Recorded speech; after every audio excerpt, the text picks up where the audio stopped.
My son's mother-in-law faked a kidnapping and set my house on fire, so I got her deported. 5 years later, she's asking for forgiveness and a place to stay. I come from a long line of purebred white Americans. My parents, their parents, their parents, you get the idea. So when my son was finally adding some flavor into our family by marrying a beautiful woman from India, I was literally thrilled. She was the type to smile a lot, to never show up to your home without a housewarming gift, to always offer to do the dishes after dinner. And there was only one person who disapproved, her mother, Anya. The second we met, Anya spit on the floor right beside me and said she couldn't believe I was allowing this to happen. Well, I myself am a bit of a history buff, so I am no stranger to what us Americans have done to other countries. So I wasn't even mad. I just nodded and said, I hope we can have a bright future together, before offering for her to come inside. And just when I actually thought we were getting somewhere, she proceeded to wipe her finger along all the surfaces and inform me of how dusty everything was. She audibly sighed when she passed by the dishwasher full of dirty dishes and told me that if I couldn't even get the bare necessities right, then she can't trust how I raised my son. That's when my empathy ran short, because pointing out cultural differences was one thing, but criticizing how I raised my son, that was unacceptable. But I knew the day wasn't about me, it was about my son and his fiancée. So I put my feelings aside and just pulled the forced smile while nodding combo whenever she continued to speak. And the second she left, her daughter began apologizing profusely. She told me her mother was having a lot of trouble adjusting to the diversity, and that it was nothing personal. So I assured her that she was family now, and family always has issues to work through. But my reassurance was a lie, because I never expected Anya to get worse. A month later, we decided to host another family barbecue at our house. My husband made his burgers with his delicious secret sauce. Ugh, it was literally so beautiful. We were all outside drinking homemade lemonade, with a little too much sugar added by yours truly. When I heard it, the sound of something smashing against the floor, like glass or crystal splintering, me, my DIL, Zara, and my son, Winston, all came rushing inside. What I saw broke my heart into two. The vase of my granddad's ashes had been smashed on the marble floor. Anya was standing above it, her expression cold and satisfied. Zara screamed and Winston just held me. Consider it a blessing, Anya said, completely unremorseful. This was a cursed object from a cursed bloodline. You helped the British enslave our people. This is the least of what I should do as repayment. Her words literally sounded insane, but her face was completely straight, like what she was saying was justified. Tears were streaming down my face. I went to go pick up a sweeping brush, but Anya started stomping up and down on the pile of ash to make it harder for me. That was Zara's breaking point. Ma, if you don't get the F out right now, then you will never get to see your grandchildren. I will tell them that you're dead. And I guess it was the right thing to say, because instantly she bowed her head and rushed out of the home. Then Zara's strength fell. She held me while I cried, and I could feel her crying too. I'm so sorry. She tried to apologize, but I covered her mouth with my hand, because it wasn't anyone's fault, but Anya's. Winston carried me over to the couch while he dealt with the mess. You know, people always told me that I was too forgiving, that I'm too nice, but I never really understood what they were talking about until after my son's wedding, because in the days leading up, Anya was texting me almost every day apologizing. She said she didn't know what had come over her, but she is now willing to leave everything in the past. She even offered to go wedding dress shopping, and said she would pay for it too. I didn't consult my son, because I knew he'd tell me not to, so I just went. She helped me pick out a gorgeous white dress to wear. Apparently it was a custom in India where the bride wears yellow, and the attendees wear white. She even showed me a photo of the white dress she was wearing, so I decided to trust her, and bought it. Except on the day when I showed up, every other woman was wearing any color but white. I ran to find Anya, but stopped myself when I saw her at a distance, wearing a lavender dress. I was going to look for Zara, to explain the misunderstanding, but that's when I spotted a bottle of white out on one of the tables. And I guess anger can make you creative or something, because I grabbed it and went up to the other MIL. She grinned when she saw me, thinking she had won. While she spoke about how funny her prank was, I was unscrewing the bottle behind my back. Suddenly, I dumped it all over the front of her dress. Looks like we can both wear white now, I exclaimed with a smile plastered on my face. I could tell she wanted to do something back, but the wedding was starting, so she was forced to sit down. I thought that would teach her a lesson, and it actually did, at least for the rest of the wedding. She stayed silent and calm as a mouse. But then just 2 days later, my doorbell rang at 7 a.m. I stumbled to the door in my pajamas, thinking it might be a package delivery. Instead, I found Zara on my doorstep, her eyes red from crying. She's at our house, she blurted out before I could even say good morning. She showed up last night with all her luggage, claiming you'd violently thrown her out and she had nowhere else to go. I ushered Zara inside and put on a pot of coffee, trying to process this new level of manipulation. That's not what happened, and you know it. Of course I know, Zara said, accepting the steaming mug I handed her. But Winston, he feels guilty. She was sobbing, saying she'd be homeless, that she'd have to sleep on the streets of a foreign country.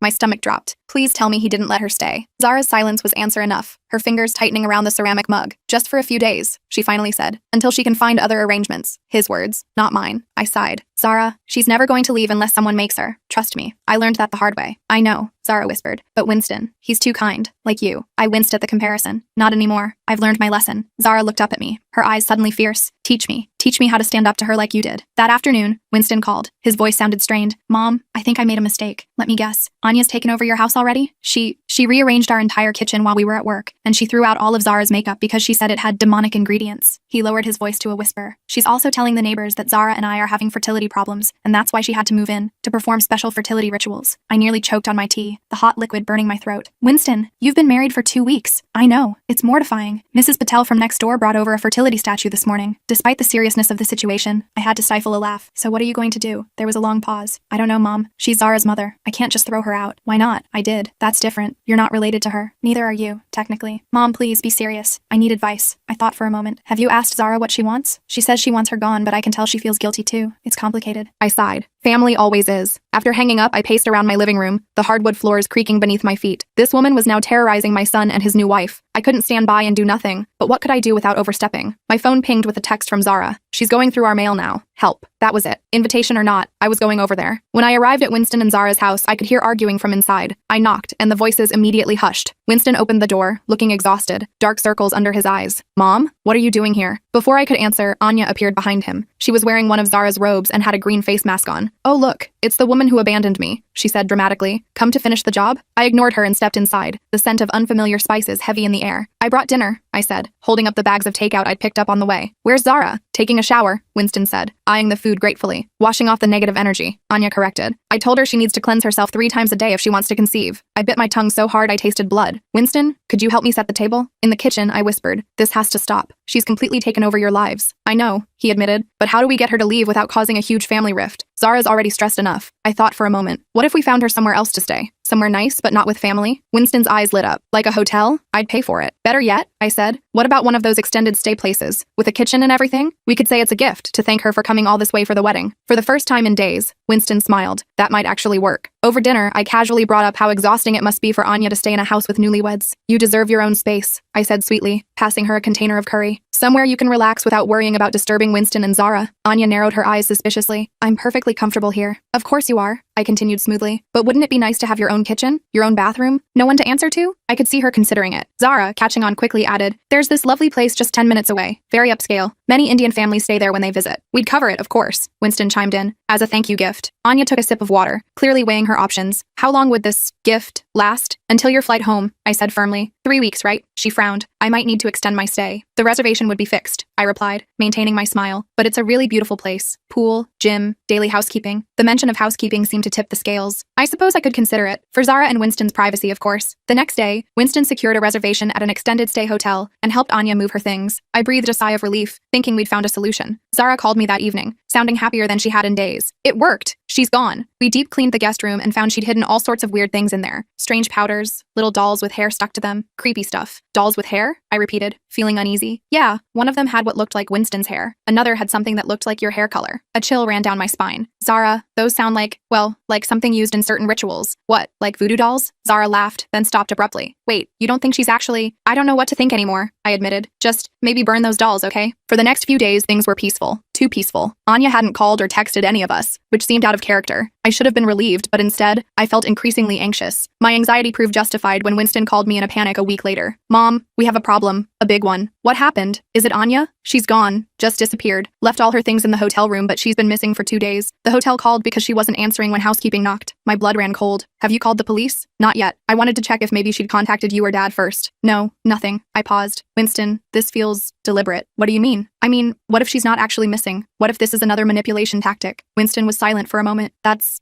pretty dark, Mom. Darker than making voodoo dolls of your family members? Point taken. But what should we do? File a missing persons report, I advised. Cover your bases, but don't be surprised if she suddenly reappears with some dramatic story. Sure enough, 3 days later, Anya showed up at my doorstep at midnight, soaking wet from the rain, with a wild story about being kidnapped by people who thought she was someone else. She claimed they'd kept her blindfolded in a basement before realizing their mistake and releasing her. And the first place you came was here? I asked skeptically. Not to Winston and Zara's? Not to the police? I knew you wouldn't believe me, she sobbed, mascara running down her cheeks. But it's true. I was so scared. Despite my suspicions, I couldn't leave her standing in the rain. I let her in and called Winston immediately. She's here, I told him, with an absolutely insane story about being kidnapped. We'll be right over, he said, sounding both relieved and exasperated. While waiting for them to arrive, I gave Anya a towel and kept a careful distance. Something about this whole situation felt wrong. Why did you come here, Anya? Really? She dabbed at her eyes with the towel. Because you're the only one strong enough to protect me. Protect you? From what? From them. The people who are after me. I crossed my arms. And who exactly is after you? Her eyes darted around nervously. I can't say, but they're dangerous. They followed me from India. This is ridiculous, I muttered. If someone's really after you, we need to call the police. No police! She shrieked, suddenly agitated. They're in on it too. When Winston and Zara arrived, Anya immediately switched from paranoid to pitiful. throwing herself into Zara's arms and sobbing about her ordeal. Zara looked over her mother's shoulder at me with a clear, "What the hell?" expression. "She says she was kidnapped," I explained, "and now mysterious people are after her, including, apparently, the police." Winston rubbed his temples. "Mom, can we talk privately for a minute?" In the kitchen, Winston, Zara, and I huddled together. "This is insane," Zara whispered. "She's making this up for attention." "I agree," Winston said. "But what do? We can't just throw her out if there's even a small chance she's telling the truth." I sighed. "She can stay here tonight, on the couch. Then tomorrow, we figure out a plan." That night, I barely slept. I kept imagining Anya wandering around my house, planting more creepy dolls or worse. Around 3 a.m., I heard a noise and crept downstairs to investigate. Anya was in my kitchen, talking quietly on her phone in a language I didn't understand. When she saw me, she quickly hung up. "Who were you talking to at 3 a.m.? I asked. "Just checking on my sister in India," she said smoothly. "Different time zones, you know." "Right," I said, not believing her for a second. "Well, since we're both up, let's talk. This kidnapping story. I want details. Where were you taken from? What did these people look like? How did you escape?" She blinked rapidly. I don't want to talk about it. It's too traumatic. "Anya, if you're in real danger, we need information to help you. Otherwise, I'm calling the police in the morning." Her face hardened. "You really are a cold woman, aren't you? My daughter married into a family of heartless people." I leaned against the counter. "Interesting how quickly you switch from needing my protection to insulting me." She stood up abruptly. "I'm going back to sleep. We'll discuss this in the morning." But in the morning, Anya was gone again. So was my purse, containing my wallet, keys, and phone. When Winston and Zara woke up, I had to use their phone to call and cancel all my credit cards. While on hold with the bank, I noticed Zara looking increasingly uncomfortable. "What's wrong?" I asked, covering the phone. "I just got a text from my aunt in India," she said slowly. "Apparently my mother has been telling our entire family that you've been abusing her. She sent photos of bruises, claiming you pushed her down the stairs." "What?" I nearly dropped the phone. "I never touched her." "I know that," Zara said quickly, "but my relatives don't. They're all calling, asking if I'm safe with Winston, if his family is violent." Winston put his arm around her. "This is getting out of hand. We need to stop this before it gets worse." "How?" I asked. "She's spreading lies halfway around the world, and now she's stolen my identity." As if on cue, Winston's phone rang. It was my husband, calling from his business trip. "Someone just tried to use your credit card to buy a plane ticket to Mumbai," he reported. "The bank flagged it as suspicious and called me as the secondary account holder." "It's Anya," I said. "She stole my purse last night. I'm coming home," he decided. This has gone far enough. While waiting for my husband to return, we filed a police report about the stolen purse and contacted the embassy to warn them about potential identity theft. I was in the middle of explaining the situation to a very confused embassy official when Zara gasped, staring at her phone. "What now?" I asked, dreading the answer. "She's posted on Facebook that she's moving in with us permanently to protect her daughter from her abusive in-laws. She's tagged all our wedding guests." Winston looked over her shoulder at the post. "There are already dozens of comments from people offering support and saying how brave she is." I felt sick. "She's systematically destroying our reputation and trying to isolate you from us." "Not just that," Zara said quietly. "Look at the comments from my cousins. They're saying they always knew Americans couldn't be trusted, that I made a mistake marrying Winston." Winston's face fell. "She's trying to break us up." "No," Zara said firmly, taking his hand. "That's not going to happen. Ever." I'd never been prouder of my daughter-in-law than in that moment. My husband returned that evening, and we held a family council around our dining table. Zara had printed out screenshots of Anya's social media posts, texts to relatives, and even emails she'd sent to Winston's workplace suggesting he was unstable and needed family supervision. "This is calculated," my husband said, reviewing the evidence. "She's trying to control every aspect of your lives by destroying your relationships, your reputations, and your independence." "But why?" Winston asked. "What does she gain from all this?" Zara sighed heavily. "Control. It's always been about control with her. When I told her I was marrying Winston and moving to America, she stopped eating for a week. When that didn't work, she threatened to disown me. When that didn't work either, she switched tactics and pretended to support me. And now she's escalating because none of her previous methods worked," I realized. "So what do we do?" Winston asked. "We can't reason with her. We can't ignore her. And apparently, we can't even kick her out without her stealing identities and spreading lies." My husband, always the practical one, pulled out a notepad. "We need a comprehensive plan. First, damage control. Zara, you need to post your own statement countering your mother's claims. Winston, contact your workplace HR department and explain the situation before she causes problems there." "What about the stolen purse?" I asked. "The police are already looking for her on that charge," he reminded me. "But we should also alert the airport security in case she tries to leave the country using your ID." We spent hours developing our counter strategy. By midnight, we had a plan that addressed every aspect of Anya's campaign against us. We were exhausted but united. The next morning, Zara posted a heartfelt statement explaining that her mother was experiencing some mental health issues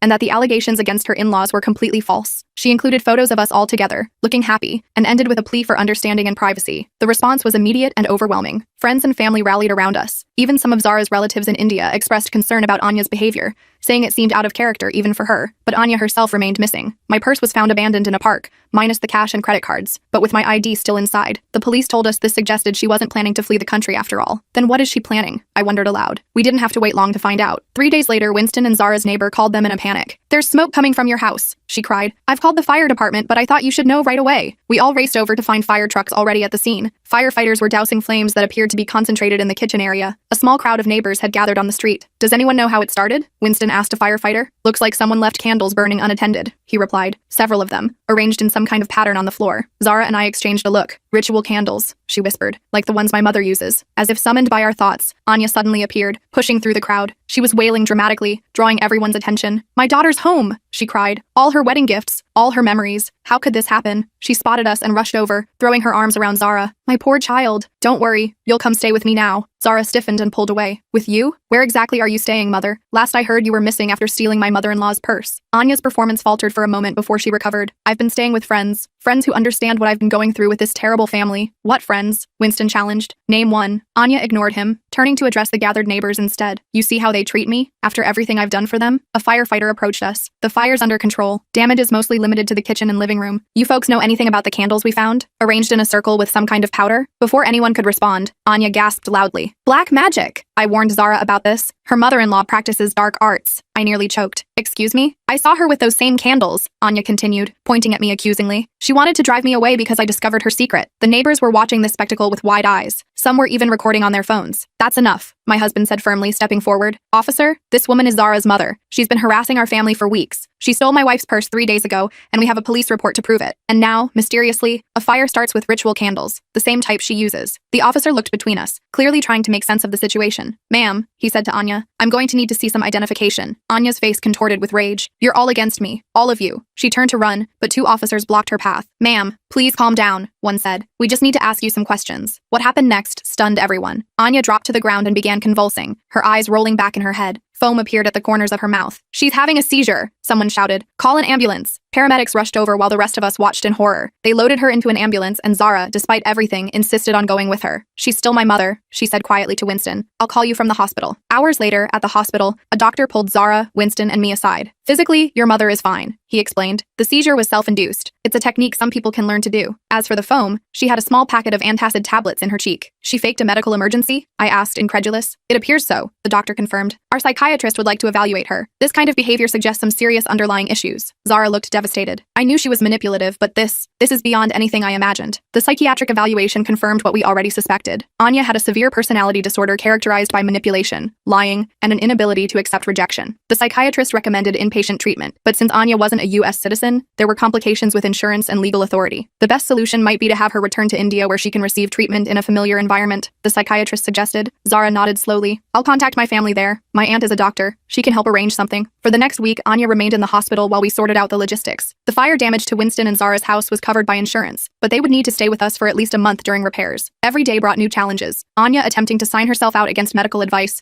calling relatives in India with wild stories about being held prisoner in an American hospital, even trying to convince a nurse to smuggle out a letter full of accusations against us. But through it all, our family stood united. Winston and Zara's relationship grew stronger, not weaker, in the face of adversity. My husband and I rediscovered our teamwork skills, and I found a strength in myself I hadn't known existed. Finally, the day came to put Anya on a plane back to India. Her sister had flown in to escort her, and arrangements had been made for her to enter a treatment facility upon arrival. At the airport, Anya was surprisingly subdued. You think you've won, she said quietly to me while the others were checking in luggage. But this isn't over. Zara will come to her senses eventually. Blood is thicker than water. I looked her directly in the eyes. You're right about one thing, Anya. Blood is thicker than water, but love is thicker than blood. And despite everything you've done, we all still love Zara enough to protect her, even from you. For just a moment, I saw something like respect flicker in her eyes. Then it was gone, replaced by the cold calculation I'd come to recognize. We'll see, she said, turning away. As we watched Anya and her sister board the plane, Zara leaned against me with a sigh. Is it really over? She asked. I put my arm around her shoulders. For now, at least. But I couldn't shake the feeling that Anya's parting words were more than just empty threats. This woman had destroyed my father's ashes, stolen my identity, possibly set fire to her own daughter's house, and faked a medical emergency, all to maintain control. What would she do next? From halfway around the world. As the plane took off, carrying Anya back to India, I made a silent promise to myself and my family. Whatever came next, we would face it together. And I would never, ever be too nice again when it came to protecting the people I loved. But I had no idea just how soon that promise would be tested. I couldn't shake that ominous feeling as we drove home from the airport. Winston and Zara were chatting in the backseat about paint colors for their repaired kitchen, but my mind kept replaying Anya's final words. My husband squeezed my hand, sensing my unease. She's gone, he whispered. It's over. For the next 2 weeks, life settled into a pleasant rhythm. Having Winston and Zara staying with us while their house was repaired felt like a gift. Extra time with my son and the daughter-in-law I'd grown to genuinely love. We cooked together, binge-watched terrible reality shows, and helped them pick out new furniture to replace what had been damaged in the fire. Zara received occasional updates from her aunt about Anya's treatment. Apparently, she was being cooperative at the facility, which seemed suspicious given her previous behavior, but I kept those thoughts to myself. No need to stir up worry when things were finally peaceful. Then the email started. The first one arrived in my inbox with the subject line, "A Mother's Forgiveness." I almost deleted it as spam until I noticed the sender, Anya. "I am writing to extend my deepest apologies for my behavior. The doctors here have helped me see how wrong I was. I hope someday you can find it in your heart to forgive me. I only want what's best for my daughter and your son." It seemed reasonable, too reasonable. I forwarded it to Zara, who called me immediately. "She sent me one too," she said, her voice tight, asking if she could video chat with us this weekend. "My aunt says the doctors think family communication would be healing for her." "What do you want to do?" I asked carefully. "I don't know," Zara admitted. "Part of me wants to believe she's getting better, but the other part remembers everything she did." I finished. "Exactly." After discussing it with Winston and my husband,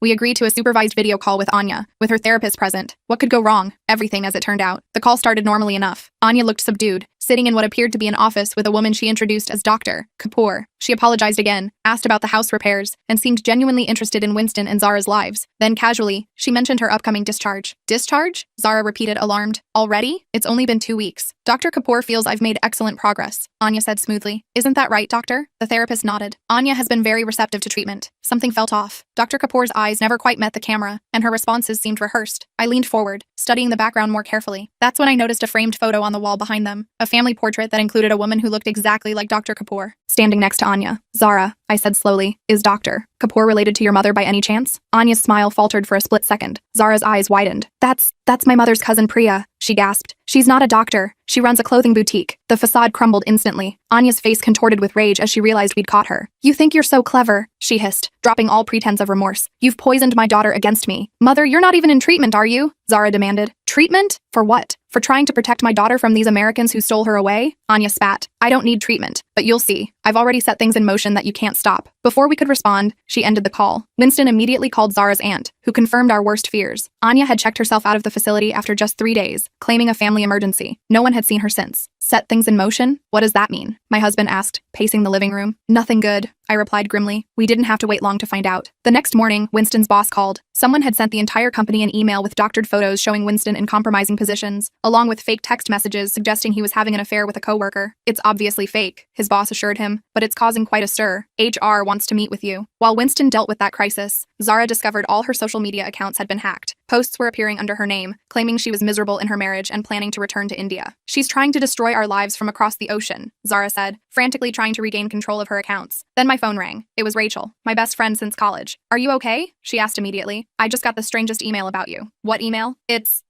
supposedly from you, but it doesn't sound like you at all. It says you're having a nervous breakdown and asking friends to send money to help with medical bills. There's a link to some foreign bank account." My stomach dropped. "Rachel, that's not from me. It's from my daughter-in-law's mother. She's not well." "I figured it was a scam," Rachel said, "but it has details only someone who knows you would know, like about your father's ashes." Ice ran through my veins. How many people had received this email? How much damage was Anya doing to my reputation? Over the next few days, the attacks escalated. Someone, Anya or people working for her, filed complaints against my husband's business. Our credit scores mysteriously plummeted. Winston's car was vandalized in his company parking lot. The police were sympathetic but said there was little they could do without proof connecting Anya directly to these incidents. "We need to fight back," I declared during our nightly family crisis meeting. "Not just defend, actually fight back." "How?" Winston asked, exhaustion evident in his voice. "She's in another country." Zara, who had been quietly scrolling through her phone, suddenly looked up. "Maybe not. My cousin just posted a photo from a restaurant downtown, and look who's in the background." She turned her phone around to show us. There, at a table behind her cousin, was Anya. "She's here," I whispered, "in the city." "That photo was posted an hour ago," Zara said. "She might still be there." My husband grabbed his keys. "Let's go." We arrived at the restaurant 20 minutes later, but Anya was gone. The waiter remembered her, though. "Oh yes, the lady who complained about everything. She mentioned she was staying at the Westbrook Hotel." Armed with this information, we debated our next move. Going to confront her seemed dangerous. Who knew what she might do? But involving the police had proven ineffective so far. "I have an idea," Zara said suddenly, "but it's a bit underhanded." "At this point," I replied, "underhanded is exactly what we need." Zara's plan was brilliant in its simplicity. She would text her mother,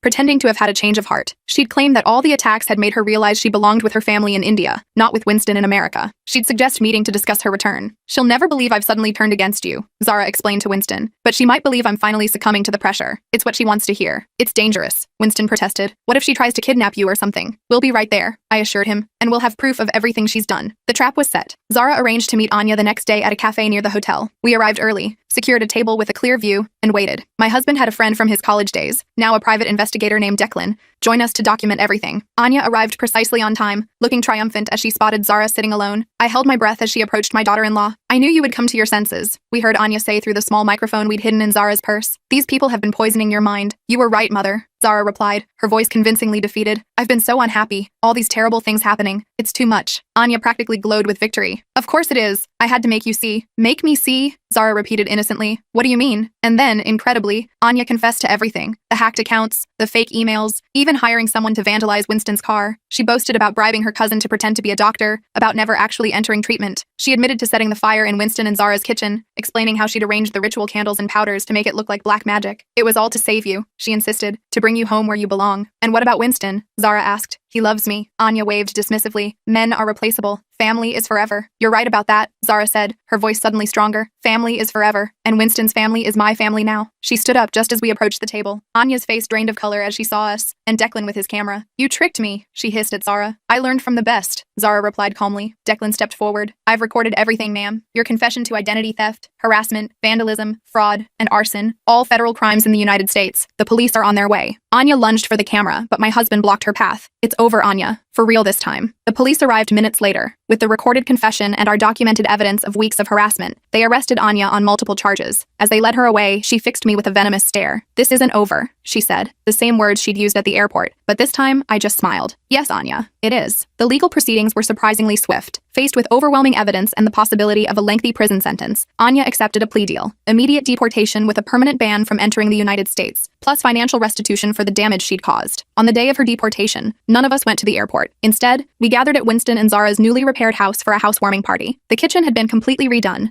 with no trace of the fire Anya had set. The living room featured new furniture and fresh paint. It felt like a clean slate. As we toasted with glasses of my too sweet lemonade, Zara leaned against me with a sigh. I keep waiting for the other shoe to drop, she admitted quietly, for another email or some new disaster. I think it's really over this time, I said, squeezing her shoulder. She can't hurt us anymore. I know I should feel sad, Zara said. She's my mother, but mostly I just feel free. That's okay, I assured her. Some people just can't be part of our lives without destroying them, even family. 6 months later, we received a thick envelope from India. Inside was a formal letter from Anya's sister, informing us that Anya had actually entered a legitimate treatment program this time. Enclosed was a handwritten note from Anya herself. I still believe I was right to fight for my daughter, but my methods were wrong. The doctors here say I may never understand why what I did was wrong, but I can learn to behave differently. I will not contact you again unless invited. This is my final goodbye. Zara read the letter twice, then carefully folded it and put it away. Do you think she means it? She asked me later. I don't know, I answered honestly, but even if she doesn't, we know how to handle her now. A year after the wedding, Zara and Winston invited us over for dinner. They seemed nervous and excited, exchanging glances throughout the meal. Finally, over dessert, they made their announcement. We're having a baby, Winston said, grinning from ear to ear. Joy burst through me like sunshine. That's wonderful. As we celebrated, I noticed Zara looking thoughtful. What is it, honey? I asked. I was just thinking. About my mother, she admitted. About whether she should know she's going to be a grandmother. The table fell silent. It was a complicated question with no easy answer. That's entirely your decision, I said carefully. Whatever you choose, we'll support you. Zara nodded, then smiled. I think